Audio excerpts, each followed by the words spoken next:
Welcome to the Manager Matt podcast show. The show is designed to give you solutions to your day-to-day management and leadership problems. It's hosted by Matthew Haddock, a frontline manager and leader with over 25 years of experience. If you're ready, then let's get on with the show. Welcome to the Manager Matt podcast show. This week is another one of the YouTube audios, so we'll give you a bit of a chance to dive in or dive back into delegation. So without any more delay, let's get on with this week's show.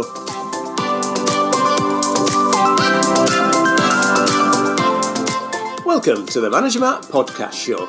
I hope you're doing well and getting the results you want through your teams.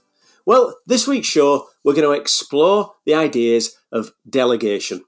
This is the third part of the big five of management.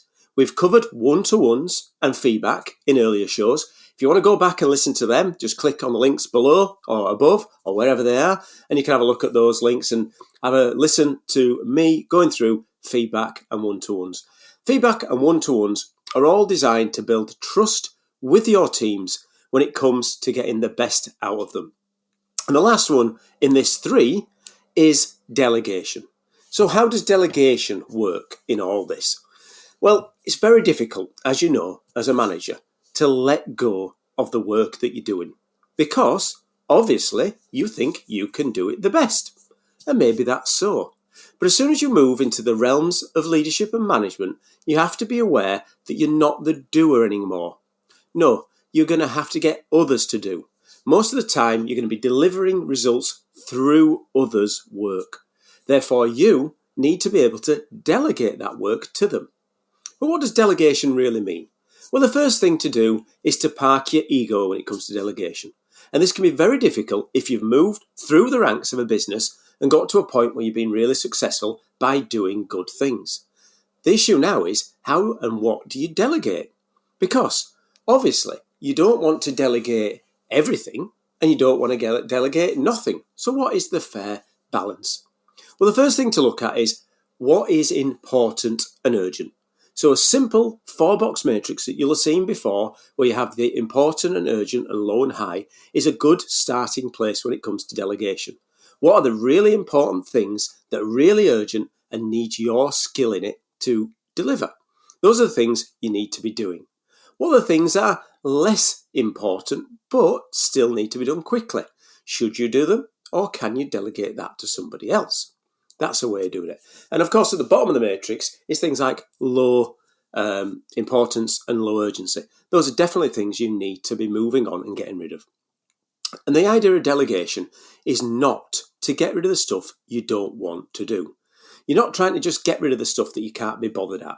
You're trying to find the right balance between stuff that you can add value to and stuff that others can add value to. Remember, if you've got into a management position, you've probably been given more money.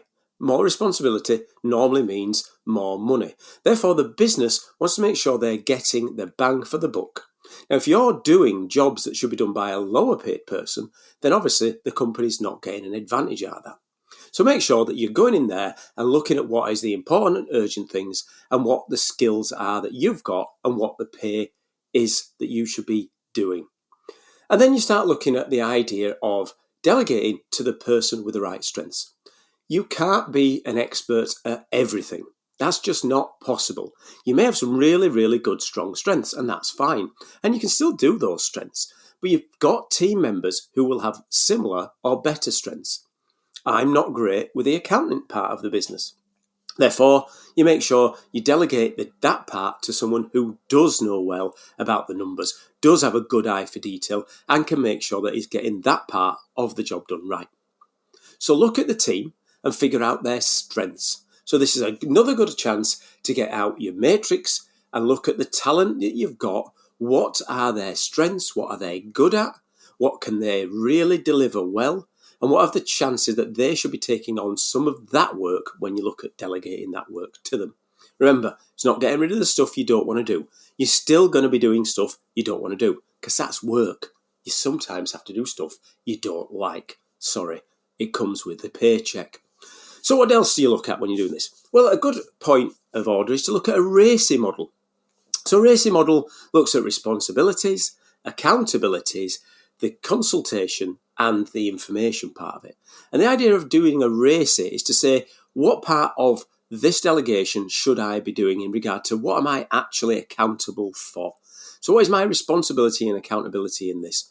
And at some point you might say, well, it's worth giving that work to somebody else. Now, if you take the whole idea of accountability, managers are going to be accountable and your directs are going to be responsible. So the accountability will always sort of stop with you, which is fine. That again comes with the territory of the promotion. So what you start doing is start thinking to yourself, I'm accountable for this, but who can I make responsible to make it happen? And that again is another sort of form of delegation.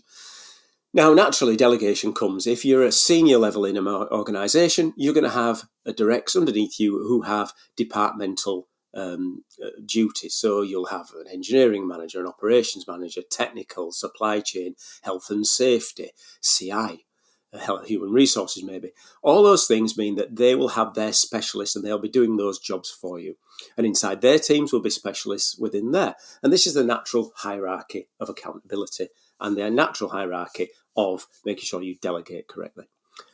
Big pitfalls that come is when people fail to delegate correctly. They think they can take everything on. So a good example is someone who maybe owns the business or is a single person who trades and has grown the business over time. They find it very difficult to let go of some of the stuff they've done. And that means you're leading yourself down to basically not getting the work done correctly or on time because they tried to do too much. Personally burning that person out because, again, they've taken on far too much responsibilities and they can't get the things done. So be aware of that. As a manager, and if you've done it for a few years, you know the role, you know what you're doing, don't try to take everything on yourself. You've got to get to a point where you think, yes, I need to delegate this. And on the reverse, the person being delegated to needs to think of it as a good thing to get delegated to, because the giving the work to them means that you trust that person because you do good one-to-ones and you've used feedback to make that person aware that they are trusted to get things done. Therefore, it's a great idea for them to take on more accountability and more delegation and get through the work that way. I mean, what you've got to think of is, as your team, you can have a team full of absolute stars, absolutely brilliant. But if every one of the team just plays one position, you're not going to have much success. So you need to make sure that your team has spread this out, they know what they've got to do, and they know that delegation's coming to them. But how do you actually delegate? So when it comes to the delegation part of it, this again is about the idea of trust, about openness, having conversations with people. Most of the time, people who've got the job title will understand that if it says technical in their name, they'll be doing technical things. If it says warehousing, they'll be doing warehousing things. But the actual delegation to the next level is what you would have to do. So you're going to give that person the jobs or the work that they need to get through. And to do that, don't try to sugarcoat it. Don't try to hide it. Be very much upfront and say, this is the roles that you're doing. These are the jobs I want you to do. It's clear that you've got the skills to do it. It's clear that you've got the ability to do it. Therefore, I'm going to give you this role, or this is going to be the delegation you're going to do. You might get some pushback. You might get people saying, I don't want to do that. That's not my job. The worst lines you can hear in a business is someone saying, that's not my job. I do hate it when people say that. But they genuinely might have a case. Actually, if you're giving the operations person an engineering job, then maybe it isn't their job. But of course, that would be daft. Play to the strengths. Make sure that the person who you're giving the skills or giving the delegation to or giving the task to or the project actually has the skills to get that done or the ability to get it done. You're not setting them up to fail. There's no point in delegating to someone who then would fail, because what is the point in that? You'd fail miserably on both counts if you did that. So make sure you're delegating in the right way. Make sure you're open to them and honest with them and why you're delegating them. I'm delegating this to you because you've got the skills to do it. You've got the ability to do it. And I think you'll do a great job at delivering it. And of course, the follow-up will be, and I expect a delivery date of X and Y further down the route. So delegation, it's something you need to know as a manager. It's something you must do, or you will fail or burn out or both. And it's something that's good for the person being delegated to, because it shows that you've got trust in them and the business trusts them to deliver results. Right, as ever, I ask for feedback at this point in the show. So please, if you can, send me an email to managermattpodcast managermattpodcast@gmail.com on new or old topics. I'd love to engage them in the future, and keep sending your feedback on how you're finding the new show and its video format, or if you're listening on audio, the audio format. Well, that's it for Manager Matt this week. Thanks for listening, and goodbye. Thank you so much for listening to this Manager Matt podcast. We hope you found it interesting, helpful and actionable. One last thing, please leave a quick review on iTunes or with your podcast provider, as it helps to spread the word of Manager Matt. If you haven't already done so, please subscribe to the podcast, and if you did like anything in particular, send an email to managermattpodcast@gmail.com or visit managermatt.co.uk for more content. Feedback is a gift, so let's keep giving. See you next week.